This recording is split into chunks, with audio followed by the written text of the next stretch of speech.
मित्रांनो, सर्वांना प्रथमतः रामकृष्ण आहे. आता सहर शेख नावाच्या मुंब्रातील एका तरुणीनं विजयानंतर जी वक्तव्य केलं होतं, त्या वक्तव्यानं पूर्ण महाराष्ट्रामध्ये त्या पोरीचं नाव झालं आहे का. कैसा हराया. आणि या वक्तव्यावरती आणि परत तिचा जो बाप आहे, त्या बापानं काही पाठीमागे वक्तव्य केले. त्या वक्तव्यावरती आतापर्यंत आव्हाड हे मूग गिळून गप्प बसले होते. आता आव्हाड मुंब्र्यामध्ये येऊन अखेर काय बोलतील, आणि त्यांनी सभा काल घेतलीही. त्या सभेतनं नेमकं आव्हाडाची तोफ डागेल, आव्हाडाला जो बोलणं आहे, त्यांचं जे वक्तृत्व आहे, असं वाटलं होतं की आव्हाड येऊन काय काय बोलतील आणि किती काय काय असं त्याचं भाषण असेल असं वाटलं होतं. पण आव्हाडानं शेपूट ही खाली घातलं आहे.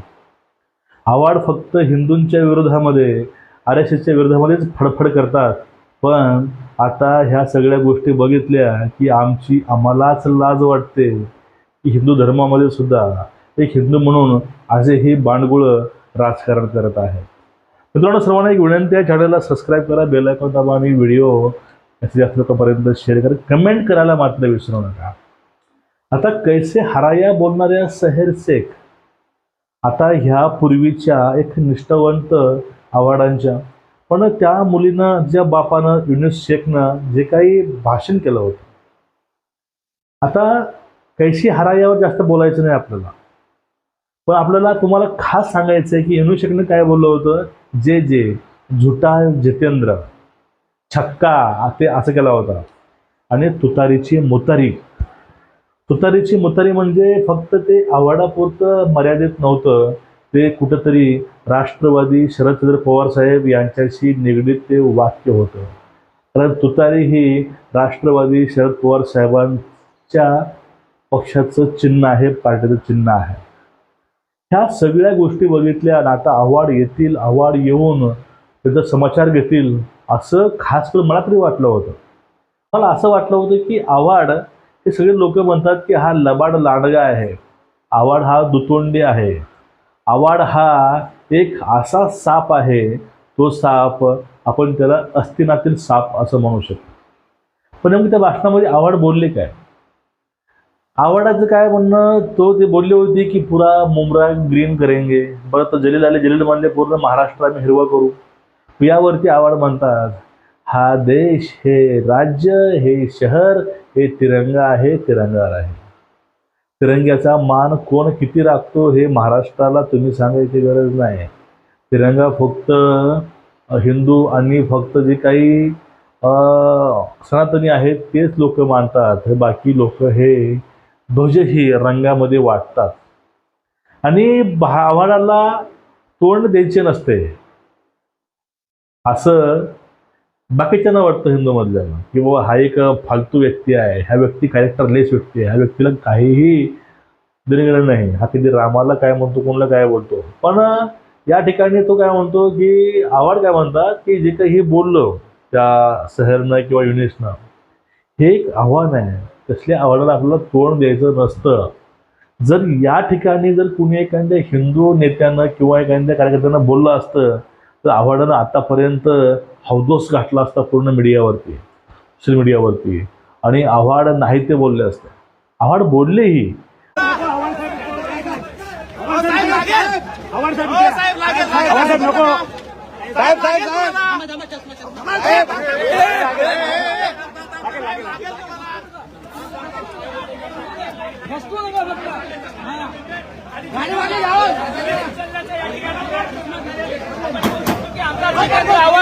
यांना रोखण्याचा प्रयत्न. अहो, भिडे गुरुजीनं एक वक्तव्य केलं की शरद पवार हा एक देशद्रोही आहे. त्यावरती आव्हाडानं लगेच एका तासाभरामध्ये कॉन्फरन्स घेऊन समाचार घेतला भिडे गुरुजीचा. तो भिडे गुरुजी जो गडकिल्ल्याचं संरक्षण करतात. आणि हे जे आता आहे, हे काय म्हणतात, अशा आव्हानाला तोंड द्यायचं नसतं. आणि जे काही वाक्य होतं त्या पोरीचं कैसी हराया, यावरती यांचं उत्तर काय असेल, यांचं उत्तर ऐकून लाज वाटेल, लाज राष्ट्रवादी काँग्रेसला.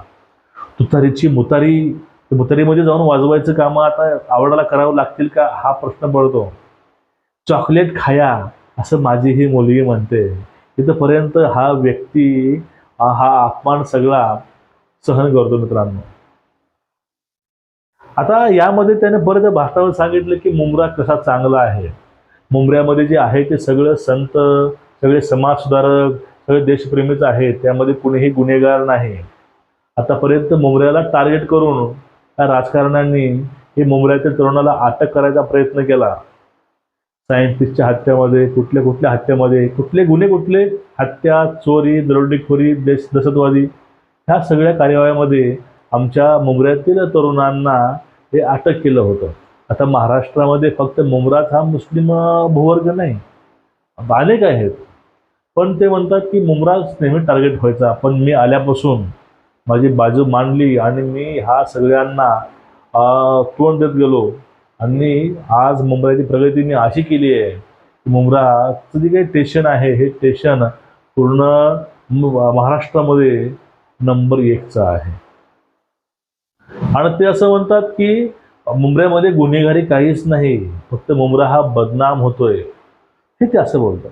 मग त्यामध्येच ते वाक्य बोलतात युनूस शेखच्या बाबतीमध्ये, जर मी तोंड उघडलं तर हा व्यक्ती 1 मिनिटही बाहेर राहू शकत नाही, तो जेलमध्ये जाईल. मुंब्रा एवढं संत आहे, देशप्रेमी आहे. मुंब्रा एवढं आदर्श आहे. मुंब्र्यातून फक्त देशप्रेम बोललं जातं. सर्वांनी पाठीमागं त्या पाकिस्तान जिंदाबादच्या घोषणा ऐकल्याच, ते ही आवाड सोबत असताना असो. पण त्यावेळेस काय झालं होतं, ते हे म्हणतात की जर मी तोंड उघडलं तर हे सगळे आहेत ते जेलमध्ये जातील. याचा अर्थ मुंब्रा हा शांतताप्रिय, मुंब्रा हा संविधानवादी, मुंब्रा हा एक पुरोगामीवादी जो आहे, हे आहे का इथं, असा एक मला प्रामाणिक प्रश्न पडला.